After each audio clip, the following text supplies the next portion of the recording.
Okay, I want you to picture something. It's Saturday night.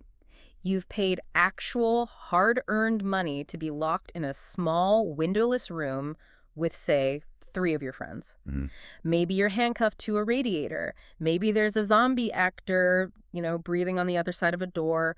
There are cryptic symbols on the wall, a clock ticking down from 60 minutes, and the vibe is, well, it's intense. Ah, the escape room. The only place where panic attacks are like part of the business model. Right. And it's fun. That's the thing. The adrenaline, the frantic teamwork, the high fives when you finally get that door open with 10 seconds to spare. We love it. Yeah. But here's the twist. Imagine that exact same feeling. The blindfolds, the missing clues, the arguments about which key fits which lock. But it's not Saturday night. It's Monday morning. And there are no zombies, just a board of directors. Exactly. You haven't signed up for it. You are not having fun. And you aren't trying to escape a bunker. You're just trying to find the right sales data for a quarterly report. It's a terrifyingly accurate comparison. And honestly, it's the default reality for a massive number of organizations. We treat data like it's this pristine asset. We call it the new oil or digital gold. Right. But for the poor analyst actually trying to work with it on a Tuesday, it feels more like a scavenger hunt where, half the map was eaten by a goat. That is what we are unpacking today. We're doing a deep dive into data governance. Now, wait, don't click away. I know data governance usually sounds about as exciting as watching paint dry on a tax form. It has a bit of a branding problem. It really does. But we aren't talking about compliance boxes today. We're flipping the script. We are looking at this through the lens of the escape room. Specifically, why finding your data shouldn't feel like a puzzle. We've got some fascinating research here that breaks down how to sell this idea to non-technical people like your CEO by completely reframing it. The mission is simple. How do we stop the chaos? How do we convince the people in charge that we need a map, not just more pressure to work harder? And that, I think, starts by being really honest about the everyday nightmare. Let's get into that, because I think everyone listening has lived this. The material we're looking at lays out a scenario that honestly gave me a little PTSD. It starts with a simple request. An executive, we can call him Chad, comes by and says, "Hey, I need a performance update by Friday." Seems innocuous enough. It's Monday. Friday is days away. In theory, that is plenty of time to build a chart. In theory. But let's look at what really happens over those 4 days, because the clock starts ticking, but no one is doing any math yet. No, not at all. The research highlights a specific breakdown of time, and it is, frankly, painful. It estimates that the analytics team spends, and this is a conservative estimate, 2 full days just trying to locate the correct data set. 2 days. That's 40% of the work week just gone before a single calculation. You're just tearing up the floorboards looking for the key. It's the archaeology phase of analytics. You're digging through folders, and even when you find a file that looks right, the nightmare isn't over. Now you enter version control hell. Oh, I know this place well. You find the file, but it's named Sales Report V3. But right next to it is Sales Report V3 Final. And next to that is Sales Report V3 Final Dave Edits. Yes. And you have no idea which one is the actual truth. So what do? You start the email chain. The dreaded who owns this Yes. thread. Exactly. You email Dave. Dave is out of office. You email Sarah. Sarah says she thinks that column includes returns, but she's not sure, so maybe ask marketing. Suddenly, you have 6 people debating the definition of revenue in a Slack channel, and it's Thursday afternoon. And the meeting is Friday morning. So now, that meeting, which should be about strategy, turns into an argument about whose number is correct. It's just wasted energy. Completely. Yeah. But here is the critical distinction the research makes, and I think this is where a lot of leaders get it wrong. They see the team scrambling on Thursday night, and they think, wow, this analysis must be really, really difficult. Right. They think the math is the hard part. But the math isn't the problem. Your team knows how to use Excel. They know SQL. This isn't a capability issue. It's a discoverability issue. The stress isn't coming from the complexity of the problem. It's coming from the fact that the pieces of the puzzle are hidden in 5 different rooms and nobody has a master key. It's like judging a chef on their cooking, but first, they have to spend 4 hours finding the frying pan in a warehouse full of unlabeled boxes. That's a perfect analogy. Right. And in a business context, that search time is pure waste. It burns out your talent. I mean, nobody goes to data science school to hunt for files. And it means the executive gets a report that might be on time, but the team is too exhausted to provide any real insight. Okay, so we've diagnosed the problem. It's a discoverability nightmare. We're all trapped in the room. But here's the hurdle, and I've seen this happen a dozen times. The data lead realizes this. They go to the C-suite and they say, we need data governance. And the room goes cold. Instantly, because what does an executive hear when you say governance? They hear bureaucracy, they hear red tape, they hear, I'm going to create a committee that will slow down your entire decision-making process. They think you're the compliance police. Exactly. It sounds like homework. It sounds like you want to stop them from running fast. And that is the language problem.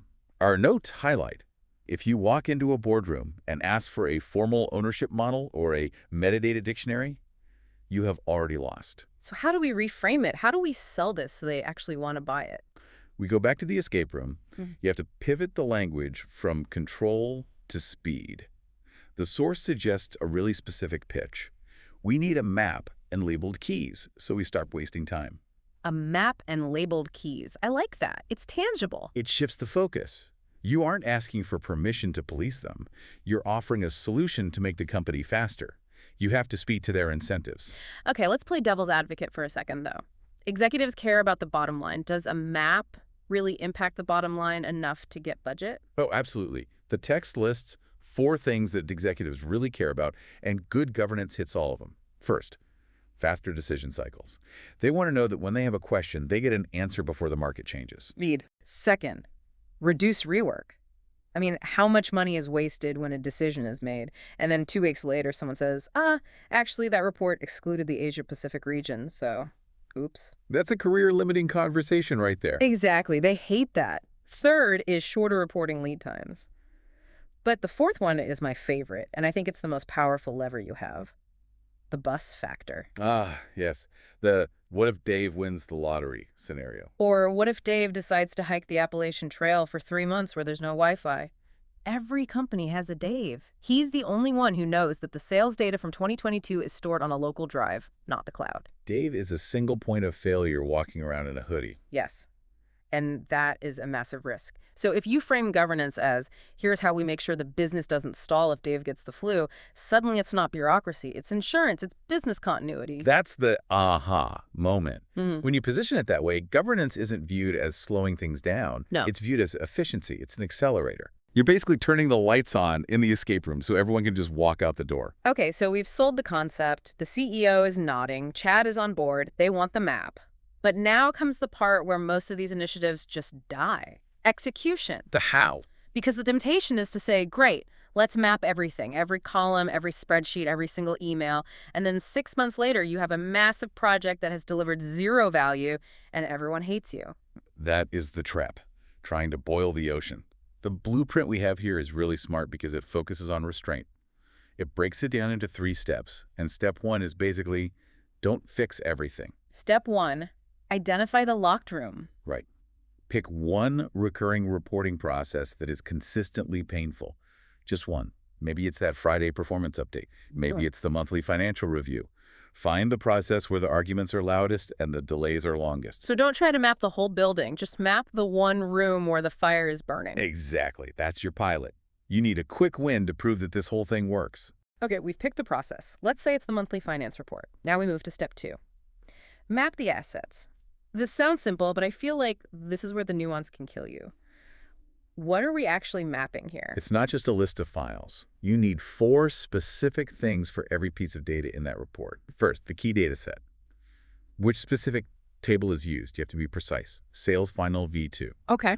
Second, and this is the one that causes the most fights, ownership. Who is responsible for this data? And IT is not a valid answer, is it? Never.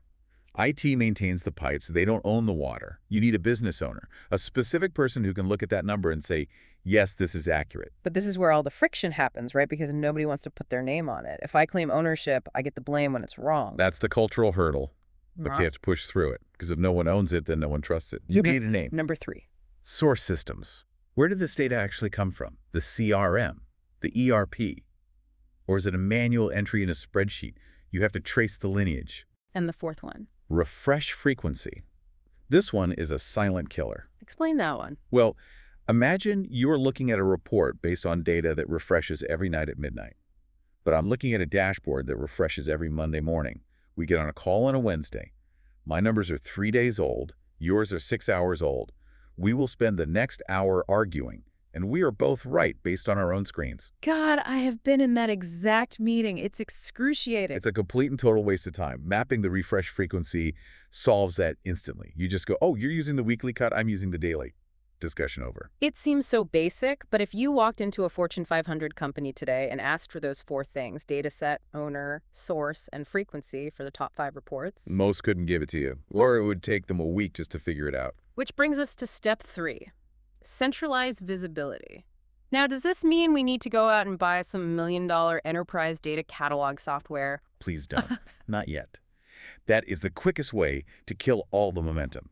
The research explicitly says, implement a lightweight data catalog. Define lightweight. A shared spreadsheet, a wiki page, a Notion doc.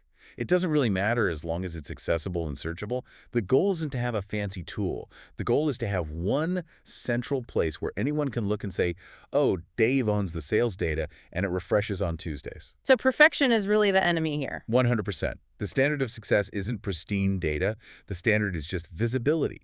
Even a map drawn on a napkin is better than no map at all. I love that. It's better to have a map that says, here be dragons, than to be stumbling around in the dark. Exactly. At least if you know the dragons are there, you can bring a sword. If you don't know, you just get eaten. This leads us into the bigger picture segment, and there is a really interesting leadership insight here that challenges how we even think about bad data. Yes. This is what I call the gaslighting effect of poor governance. Well, when there is friction, when reports are late or numbers don't match up, leadership usually assumes they have a data quality problem. They scream, our data is bad, fix the data. The numbers are wrong. But often, the numbers are fine. The data is sitting there, totally accurate and waiting. But because people can't find the right version, or they grab an old file, or they don't know who to ask for context, they produce the wrong result. So the data is innocent. The data is fine. You don't have a quality problem. You have a clarity problem.